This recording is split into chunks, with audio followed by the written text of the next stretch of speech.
जैसे आपने कहा है, थोड़ा बहुत नर्वसनेस तो मार्केट में आना एक तरह से नेचुरल बोला जा सकता है, क्योंकि बहुत सारे बड़े इवेंट्स हैं, सिर्फ इलेक्शन नहीं। अगर आप कल देखेंगे तो डेरिवेटिव्स एक्सपायरी है, परसों एमएससीआई का रीबैलेंसिंग डे है। अगर आप मंडे ट्रेडिंग का बात करेंगे तो ट्रेडिंग से पहले आपको एग्जिट पोल्स के नतीजे आ जाएंगे, तो उसके हिसाब से भी वोलेटिलिटी आ सकता है। और 4 तारीख को एनीवेज इलेक्शन आउटकम आ जाएगा, तो उसके चलते हुए भी वोलेटिलिटी आ सकता है। एंड यही मार्केट में अगर आप देखेंगे तो पिछले कई सालों से और कई महीनों से लगातार लोगों का पैसा बना हुआ है। तो हो सकता है कि कुछ सेक्शन जो मार्केट के पार्टिसिपेंट्स है वो शायद थोड़ा बहुत प्रॉफिट बुक कर रहे होंगे। ये जरूरी नहीं है कि उनको मार्केट में नहीं रहना, ऐसा नहीं है। हो सकता है कि उनको इवेंट्स का जो 4-5 इवेंट्स मैंने बताया उसका शायद उतार चढ़ाव लेना नहीं।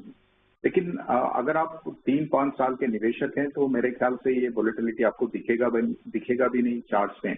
अगर आप पुराने चार्ट्स निकाल के देखते हैं, जब 2004 या 2009 में इतने बड़े नीजक रिएक्शंस आए थे इलेक्शन नतीजे के बाद, लेकिन वो चार्ट में तो बिल्कुल एक छोटा सा अबरेशन दिखता है, वो बिल्कुल ही नहीं दिखता। यानी कि लॉन्ग टर्म इन्वेस्टर्स जरूर बने रहना चाहिए। शॉर्ट टर्म ट्रेडर्स जो हैं वो अपने अपने रिस्क टॉलरेंस के हिसाब से पोजिशनिंग देख सकते हैं। जब बात आई कि क्या हो सकता है आगे जाके, तो क्लियरली मार्केट का जो फोकस रहेगा वो पॉलिसी मोमेंटम और बिजनेस मोमेंटम कंटिन्यू होगा नहीं होगा, उसमें क्या रुकावट आएगी, यही सब क्वेश्चंस का आंसर्स शायद एक हफ्ते में मिल जाएगा।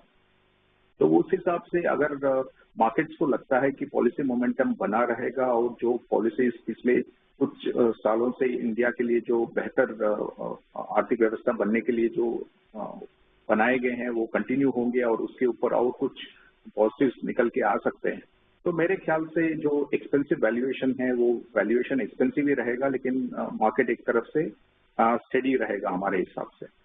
लेकिन अगर कोई ऐसा नतीजा निकले जहाँ पे पॉलिसी मोमेंटम पे एक तरह से प्रश्न चिन्ह आएगा, तो फिर जो आज के वैल्यूएशन है वो शायद सस्टेन नहीं कर पाएंगे, क्योंकि महंगे वैल्यूएशन तो जरूर हैं।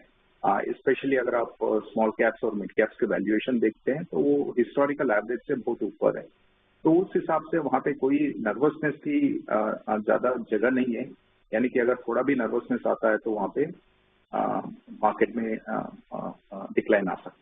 म्यूचुअल फंड निवेश बाजार के जोखिमों के अधीन है। योजना से जुड़े सभी दस्तावेजों को ध्यान से पढ़ें।